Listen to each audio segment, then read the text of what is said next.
नमस्ते। मैं हूं संजय दीक्षित और आप देख रहे हैं दी जयपुर डायलॉग्स।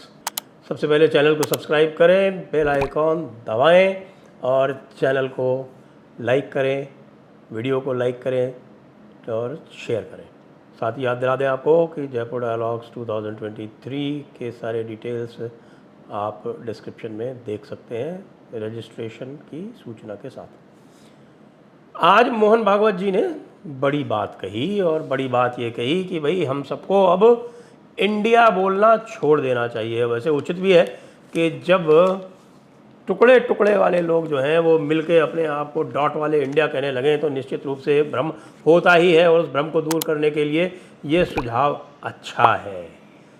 सुझाव जो है वो ये है कि हमको इंडिया कहने की आवश्यकता क्या है। हम शताब्दियों से, सहस्राब्दियों से हमारे देश को भारत ही कहते आ रहे हैं। बाहर वाले आए, उन्होंने इसको इंडिया करना आरंभ कर दिया और फिर बाद में जो हमारे यहाँ विदेशी आक्रांता रहे और विदेशी भाषाओं का एक प्रकार से हमारे ऊपर रोपण हुआ तो हम भी इंडिया बोलने लगे। अब समय आ गया है कि जो संविधान में लिखा हुआ है कि इंडिया दैट इज़ भारत, उसको हम कहें भारत दैट इज़ इंडिया और इंडिया का प्रयोग करना बंद कर दें। जब इंडिया का प्रयोग करना बंद कर देंगे तो वो टुकड़े टुकड़े वाली इंडिया, ये मेरा वर्षन है, ये उन्होंने नहीं कहा है कि वो जो टुकड़े टुकड़े वाली इंडिया है वो भी जनमानस से दूर हो जाएगी। जैसे कि ये बताया कि भाई कोई व्यक्ति है जिसका नाम गोपाल है, तो यदि कोई वो विदेश जाता है तो अपने आप को वो काऊ थोड़ी कहता है, वो अपना नाम तो गोपाल ही बताता है। जैसे मेरा नाम यदि संजय है तो मैं बाहर जाके कहूँगा, भाई कोई पूछेगा आपका क्या नाम है, तो मैं यही तो कहूँगा कि मैं संजय दीक्षित हूँ, न कि ये कहूँगा कि मैं Sanjay means somebody who is companion to victory and is instructed. ऐसा तो नहीं बोलूँगा ना, सीधे बोलूँगा मेरा नाम संजय दीक्षित है। तो उसी प्रकार से भारत का नाम भारत है, ये भारत का नाम देना चाहिए। मैं इस पर मोहन भागवत जी का पूर्ण समर्थन करता हूँ। इसके अतिरिक्त उन्होंने दूसरी बात और भी कही है। ये पहली बात उन्होंने गुवाहाटी में कही है और दूसरी बात उन्होंने एक दिन पहले और कही है। वो ये कही है कि साहब कि ये हिंदू राष्ट्र है, यहाँ पर रहने वाले सभी हिंदू हैं और जो हिंदू हैं वही यहाँ रहते हैं। फिर उन्होंने इस बार इसको क्वालिफाई अवश्य किया क्योंकि पहले वो इस हिंदू के साथ में डीएनए थ्योरी लगा रहे थे।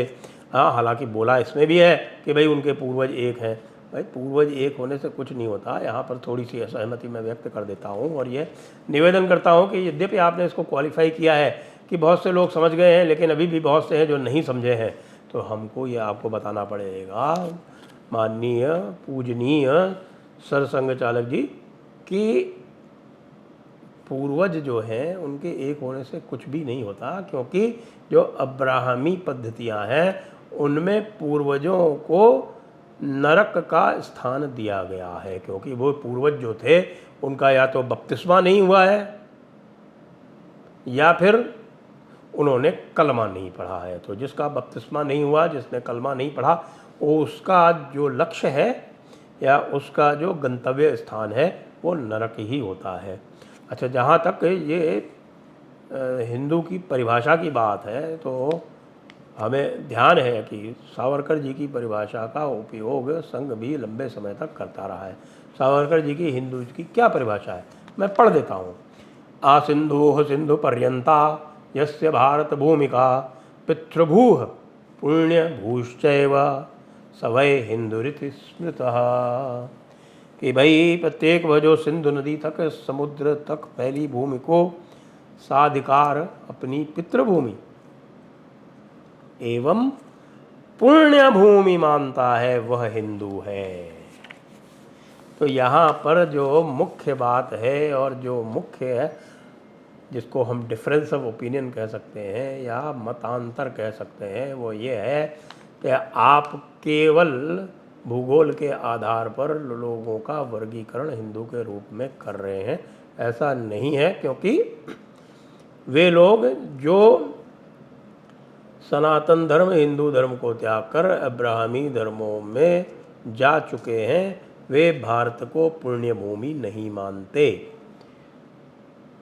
इन दोनों की ही पुण्य भूमि जो है वो आप ये जानें कि वो मध्य पूर्व में स्थित है, मिडिल ईस्ट में स्थित है। इनकी जो पुण्य भूमि है वो या तो मक्का है और या फिर जेरूसलम है। तो जिसकी पुण्य भूमि, या फिर वेटिकन है, तो जिसकी पुण्य भूमि भारत में स्थित नहीं है, जो भारत में अपनी पुण्य भूमि का स्थान नहीं देखता है, उसको हिंदू कहना उचित नहीं है। उससे क्या होता है? उससे होता है मति भ्रम। वैसे आपकी इस बात से तो हम सहमत हैं कि यहाँ पर सब रहने वाले जो हैं वो हिंदू होने चाहिए, क्योंकि आपने ये भी कहा कि हिंदुस्तान हिंदू राष्ट्र है। जी हाँ, ये हिंदू राष्ट्र होना ही चाहिए, हिंदू संस्कृति ही यहाँ चलनी ही चाहिए। और क्यों नहीं चलनी चाहिए? क्योंकि यदि हमारे भाई लोगों का जो कानूनी रूप जो है या संवैधानिक रूप है उसकी भी बात करें तो आप ये अवश्य जानते हैं, सभी जो बंधु सुन रहे हैं, कि भारत का विभाजन मुसलमान गैर मुसलमान के आधार पर हुआ था। और यह बात इंडियन इंडिपेंडेंस एक्ट 1947 में न केवल लिखी हुई है, उसके पीछे जो शेड्यूल बना हुआ है उसमें वर्गीकरण भी Muslim majority non Muslim majority के आधार पर किया हुआ है, पंजाब और बंगाल में जिलों का। तो इसमें कोई किसी प्रकार का यदि किसी को संदेह हो, जो अधिक सेक्युलरवादी हों, जो ये सोचते हों कि हमारा वर्गीकरण जो है वो सेक्युलर और मुस्लिम के रूप में हुआ था, जी नहीं, मुस्लिम और गैर मुस्लिम के रूप में हुआ था। और जो मुसलमान मांगते थे अपना स्थान, वो सारे के सारे नहीं गए।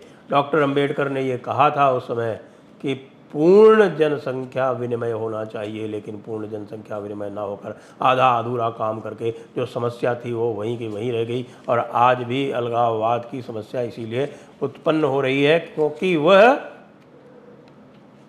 विचारों में व्याप्त है, जिसको हम कहते हैं थियोलॉजी। वो थियोलॉजी कहती है कि तुम अलग हो और तुम श्रेष्ठ हो। उसमें सर्वश्रेष्ठतावाद आ जाता है, उसमें अपने आप को अलग और अपने आप को श्रेष्ठ मानने की भावना आ जाती है। उसमें यह भावना आ जाती है कि हमें दूसरों को अपने मत में मतांतरित करना है। ये सब बातें उसमें आ जाती हैं। इसलिए यह कहना कतई उचित नहीं है कि यहाँ पर रहने वाले सब हिंदू हैं। हाँ, यह कहना पूरी तरह से उचित है कि यहाँ पर रहने वाले सभी हिंदू होने चाहिए, उनको हिंदू मत को स्वीकार कर लेना चाहिए, या तो प्रत्यक्ष रूप से और प्रत्यक्ष रूप से नहीं भी। यदि वो अपना मत दूसरा भी मानते हैं तो उन्हें निश्चित रूप से भारतीय भूमि को अपनी पुण्य भूमि के रूप में तो स्वीकार करना ही चाहिए। क्यों? क्योंकि यदि आपकी पुण्य भूमि नहीं है ये, तो फिर आप जो है वो अपनी पुण्य भूमि को यहाँ पर थोपने का प्रयास करेंगे। और यदि यही आपकी पुण्य भूमि है, जैसे हम बताएं, आपको उदाहरण देते हैं, जैसे कि इंडोनेशिया है, इंडोनेशिया वाले अपनी ही भूमि को अपनी पुण्य भूमि मानते हैं और इसीलिए उनको अपने सांस्कृतिक चिन्हों से किसी भी प्रकार का कोई उनको घृणा नहीं है। अपने सांस्कृतिक चिन्हों से वे आज भी